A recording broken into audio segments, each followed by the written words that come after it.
Hi everyone, I wanted to continue our beginner cheesemaking series, and this is video 2 on understanding cultures. So if you're new to cheesemaking, cultures can get confusing pretty fast, mostly because not all of them do the same job. Some cultures mainly acidify the milk, some are added to influence flavor, aroma, texture, eye formation, and some work mostly on the surface of the rind to help ripen the cheese from the outside in. So in this video, I want to break down the major categories of cheese cultures, explain what each one does, and I'll give you some examples of ones that are readily available that you can either order or find in shops. So the first category is starter cultures. So starter cultures are the main bacteria responsible for driving acid production early on in your make. So they ferment lactose into lactic acid, and that acid affects coagulation, whey expulsion, texture, and how the cheese develops over time. And we covered how it does that on the last video if you're curious. So there's three practical starter groups that home cheesemakers should understand: mesophilic starters, thermophilic starters, and mixed starter blends.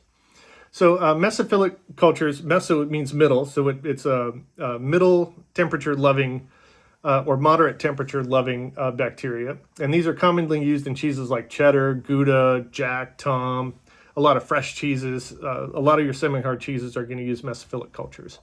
And some examples of those are MM100, MA11, Flora Danica, Aroma B, and there's other mesophilic blends. Thermophilic cultures, thermo means heat, so heat-loving cultures, they prefer warmer temperatures. So they're commonly used in Alpine cheeses, your Italian cheeses like Parmesan style, mozzarella, provolone, a lot of Swiss-type cheeses.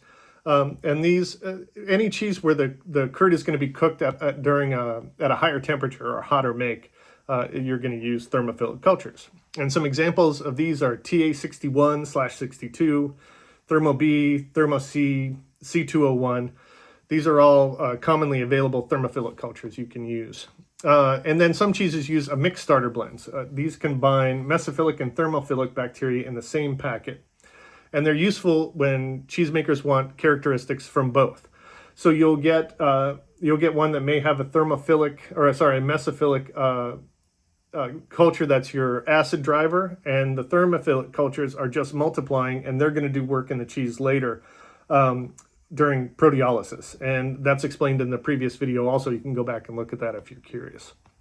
So examples of mixed starters are like Lyopro Alpine, MA 4001/4002 series. Those are going to be some examples of mixed cultures.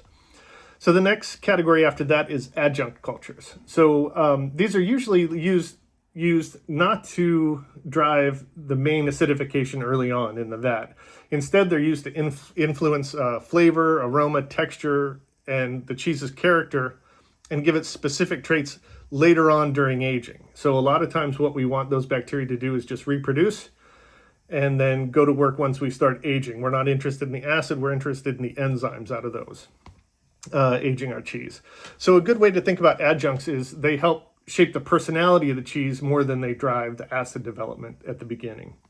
So some examples of adjuncts are going to be like LH100 is a really common one. FLAV54, that's another good one.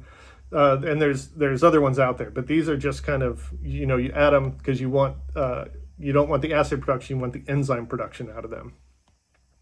LM57 is another one. Then you have propionic Shermani, which is a really interesting adjunct. And this is what creates the eyes in your Swiss type cheeses or Emmentaler type cheeses. So this bacteria we just want to reproduce, and we want it in the aging cave, and all it's going to do is through proteolysis create, it's going to eat lactate and convert that lactate into CO2, and that's what gives you the eyes in Emmentaler cheeses. So some adjuncts are there just for flavor complexity, and some are there for aroma, and some are there are for specific effects like those big eyes in cheese.